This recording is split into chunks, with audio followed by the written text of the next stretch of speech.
Ma e i sani confini che roba sono? Se c'è un problema che è veramente diffuso nella spiritualità in generale, in quella femminile in particolare, è proprio la concezione di sani confini. È presente quelle frasi del tipo che devi accettare tutto, fatti e persone nella tua vita che ti trasformerebbero in una sorta di yes man o yes woman? Ecco, c'è un aneddoto su questo che ti posso raccontare.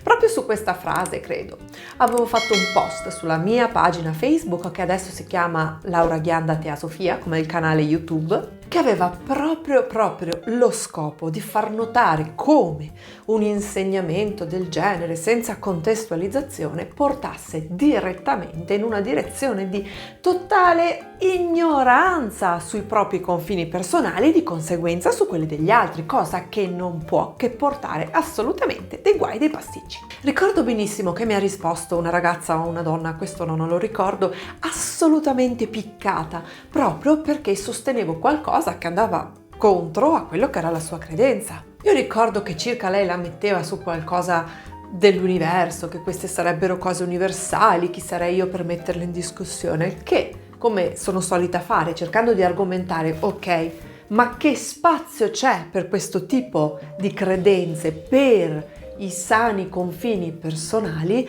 mi ricordo che la risposta è stata: che cosa significherebbe questa cosa dei confini? Emblematica. Che cosa significa? È proprio lo scopo di questo video. E come spesso faccio, verso la fine del video ti do qualche spunto pratico per cominciare quantomeno a capire come sei messa a confini o messo, e quantomeno per cominciare a capirli e a metterli.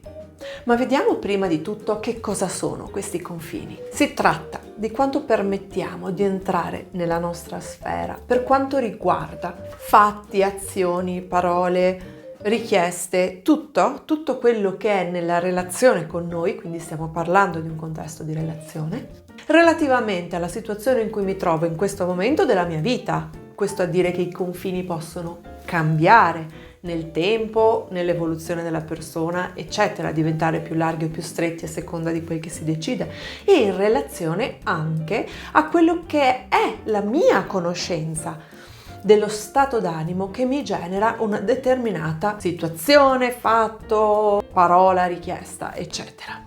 Messo un po' più concretamente, se durante un gruppo a cui sto partecipando una persona inizia ad insultarmi, io lì posso mettere un confine e fare la mia richiesta e non stare lì ad accettare, ad aspettare che questo finisca quando gli viene voglia a lui di insultarmi. Un altro esempio, quando mi sento particolarmente sovraccarica e stanca e una persona continua a chiedermi di essere attiva e di fare delle cose, io non sono per forza obbligata a farlo, posso comunicare il mio confine spiegando in che situazione mi sto trovando in questo momento e che forse non posso adempiere alla sua richiesta. La concezione dei confini è proprio una cosa che innanzitutto decreta ciò che per noi è sano, fino a che punto possiamo arrivare. Fino a che punto possiamo sopportare.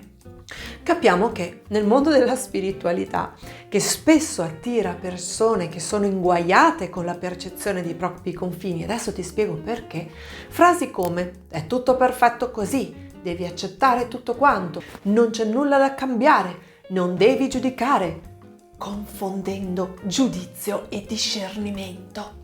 Tutto questo unito a l'idea che esistano delle emozioni negative che ti farebbero abbassare le vibrazioni e quindi che succede? Che noi non ascoltiamo, non entriamo in ascolto con i nostri stati d'animo, con il nostro corpo, perché abbiamo paura che se sentiamo quella roba lì magari vibriamo basso e chissà l'universo che cosa ci fa.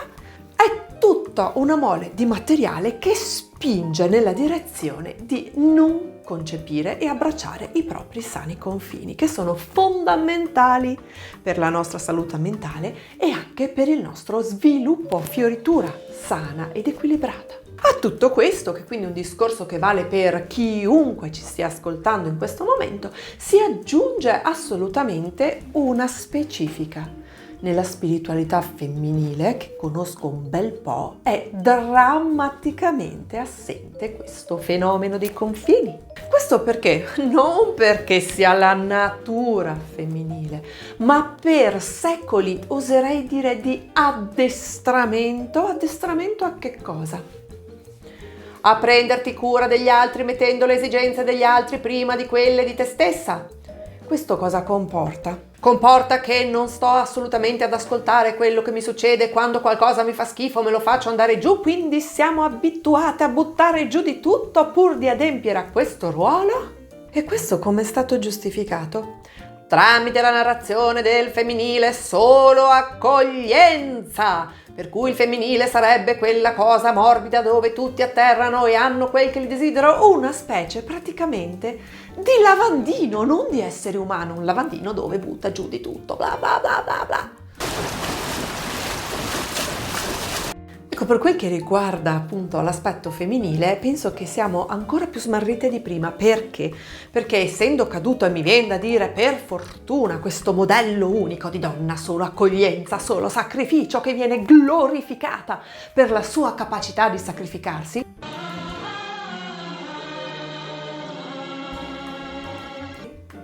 e soprattutto durante la festa della mamma ancora adesso gira questa retorica, adesso ci troviamo in un mondo dove le donne cominciano a prendersi altri ruoli, altri modi di conoscere il proprio femminile, altri modi di agire al proprio essere donna nel mondo, ok?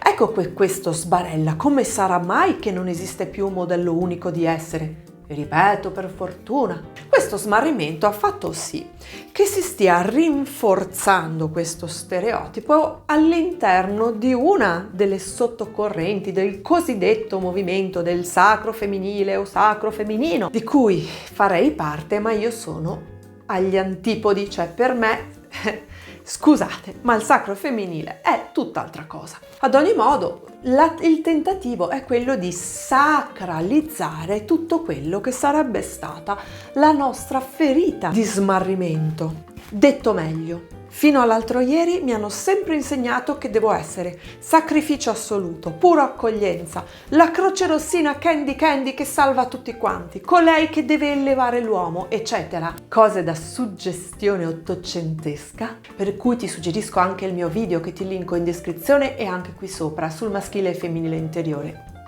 Ce n'è delle belle. Sono confusa perché parte del mondo ancora mi cerca in quel modo, ma parte del mondo invece no. Ma dentro di me nessuno mi ha insegnato quale altro modo posso utilizzare per affrontare la vita e l'esistenza e soprattutto per concepire la mia identità. Sicché conosco solo quel modello lì, non lo voglio mettere in discussione, che cosa faccio? Lo spiritualizzo.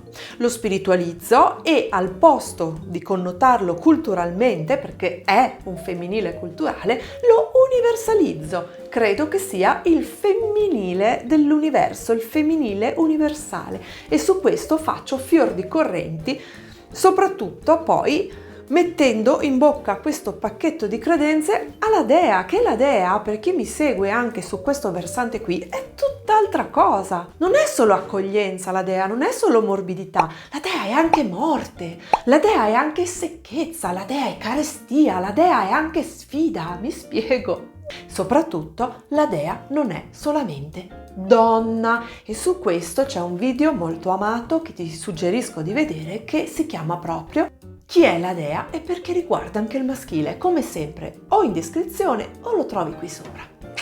Ecco che laddove non sappiamo comunicare i nostri confini, piuttosto che stare in quel disagio, che è l'unico passo che dobbiamo fare per cominciare a capire quel disagio e darci un nome, ecco che spiritualizzo la mia natura, tra virgolette, di non comunicatrice dei confini.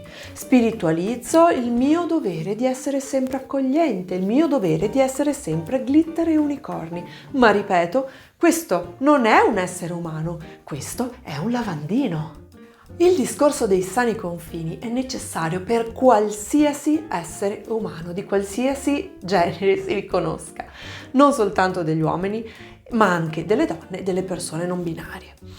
E questo è sano, e proprio per uscire da questo impasse, da questo groppo, come si dice a Venezia, che si è fatto soprattutto sulla pelle di noi donne, io ci sto basando una grossa parte del mio lavoro perché si può e si sta meglio ed è liberatorio e solo così arriviamo a quell'immagine di donna con potere che tutte narrano, ma si fa veramente poco per adempierla sul serio. La donna selvaggia che corre coi lupi non è la donna solo morbidezza e solo accoglienza. È la donna che sa comunicare i propri confini.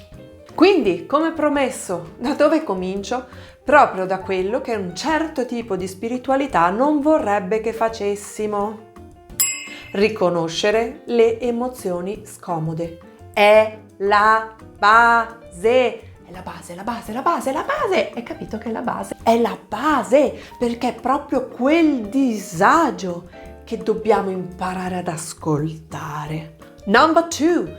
Quel disagio comunica un bisogno che è stato insidiato. Ecco allora, 2 parole chiave, emozione e bisogno. Non dobbiamo censurare né l'una né l'altra cosa. Su questo secondo punto gli uomini faranno meno difficoltà. Noi donne abbiamo culturalmente un altro problema per i motivi di qui sopra, perché siamo addestrate a non ascoltarli i nostri bisogni, perché noi siamo quelle che devono pensare ai bisogni degli altri, secondo il ruolo classico del femminile.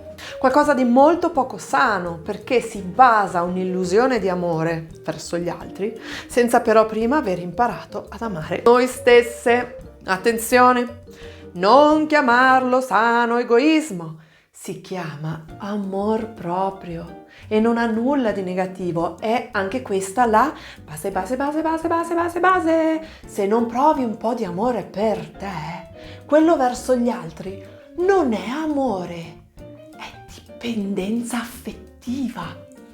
Ma capiamo che tutto questo è culturale e non la natura del cervello femminile? E buona notizia, si impara! Quindi imparare i bisogni umani che sono praticamente identici per ogni essere umano. Ci sono dei bisogni evolutivi, sto parlando. E poi ci sono anche quelli personali. Ma vabbè, iniziamo dalle cose facili. L'emozione ci sta dicendo qualcosa sul nostro bisogno, quindi dopo aver dato il nome all'emozione impariamo a capire qual è il bisogno. E qua possiamo anche avere bisogno di aiuto. Non siamo sicuri? Guardiamo le liste dei bisogni che ci sono anche disponibili online. Ne ho una anche io che utilizzo per i miei percorsi, ad esempio. E sì, accettazione. Accettazione di questo bisogno, questa è la sfida per noi. Possiamo avere bisogno di spazio, tempo, silenzio, rispetto, tutte cose che dobbiamo imparare da zero. Dopodiché, comunicarli, i confini. E qua abbiamo un altro capitolo. Certo, ci vorrebbe un intero percorso, non un solo video, però vediamo un pochettino di mettere a fuoco la questione.